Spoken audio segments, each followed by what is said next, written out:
జై శ్రీరామ్. ఈరోజు మంచి హెల్దీ ఫుడ్, అంటే టేస్టీగా ఉండే హెల్దీ ఫుడ్,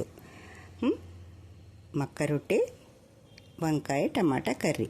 ఈ కాంబినేషన్ చాలా బాగుంటుంది, ఆరోగ్యానికి కూడా చాలా మంచిది.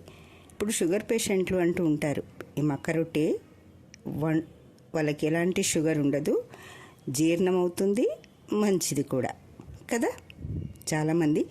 కొంతమందికి మక్క రొట్టె చేసుకోవడం చేత కాదు, అంటే అది ఎలా తడపాలి, ఎలా చేయాలి అని ఆలోచిస్తూ ఉంటారు.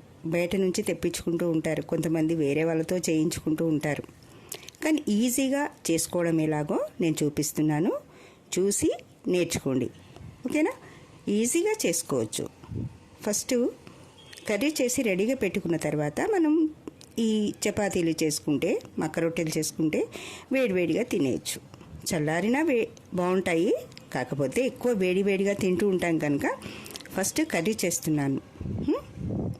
ఎక్కువ అన్ని మసాలాలు వేసే తింటే మనకెప్పుడు ఒంటికి హై అయిపోతుంది. అందుకని నార్మల్గా, అంటే ఈజీగా చేసుకొచ్చేటట్టు టమాటా, వంకాయ ఇవి రెండు కలిపి నేను కర్రీ చేస్తున్నాను.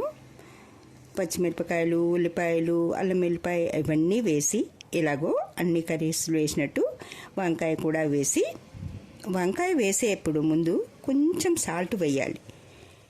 చాలా చిన్నగా, 1/2 స్పూన్ కూడా వేయక్కర్లేదు, దానికంటే తక్కువ వేసి పోపులో ఫస్ట్ నూనెలో వేసి వంకాయ వేసామనుకోండి, అప్పుడు కలర్ రాదు, వంకాయ చేదుగా ఉండదు, ఒగరొగరుగా ఉండదు, మంచి టేస్ట్గా ఉంటుంది.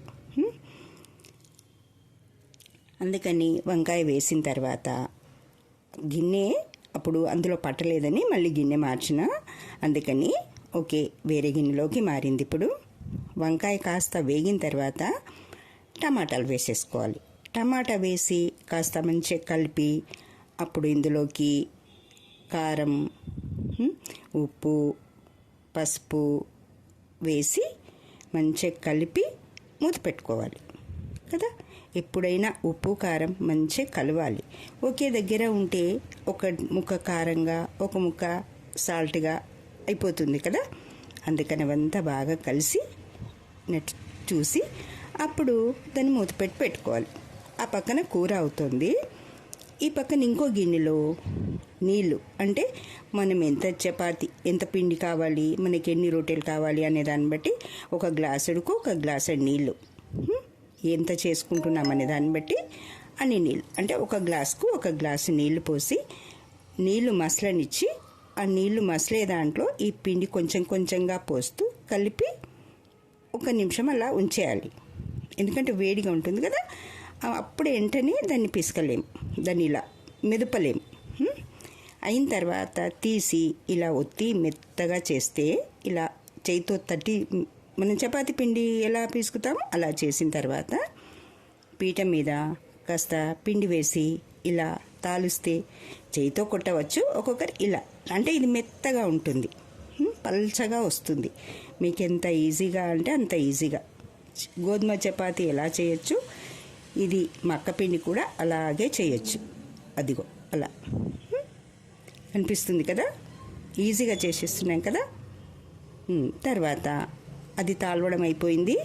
ఇప్పుడు ఇక్కడ రొట్టె పెంక పెట్టుకొని, రొట్టె పెంక వేడైన తర్వాత ఇది వేసి, అంటే దీన్ని పిండి వేసి తాల్చాం కదా, అందుకని తడి ఒక గిన్నెలో నీళ్లు పెట్టుకొని, ఆ నీళ్లు తడి ఒక బట్టతో పెట్టుకొని దాన్ని ఇలా రుద్దితే, ఆ పైనంతా రుద్దేస్తే అప్పుడు దాన్ని మరలేసేయాలి. చూడండి, ఎటు అంటే మనం ఒక దిక్కు మాత్రమే పిండి ఉంటుంది, కింది దిక్కు, అందుకని ఒక్క పక్కకే మనం తడి పెట్టాం, రెండో దిక్కు పెట్టక్కర్లేదు. బాగుంది కదా. తడి ఉండడం వల్ల ఇది ఆ పొడి అంతా వెళ్ళిపోతుంది, మనం పిండి వేసి తాల్చింది పొంగుతూ ఉంటుంది, మెత్తగా వస్తుంది. ఎలాంటి పెద్దవాళ్ళైనా ఈజీగా తినొచ్చు. ఈ రొట్టె ఈజీగా అరుగుతుంది, ఎలాంటి షుగర్ భయము ఉండదు, ఎవరైనా తినొచ్చు కదా.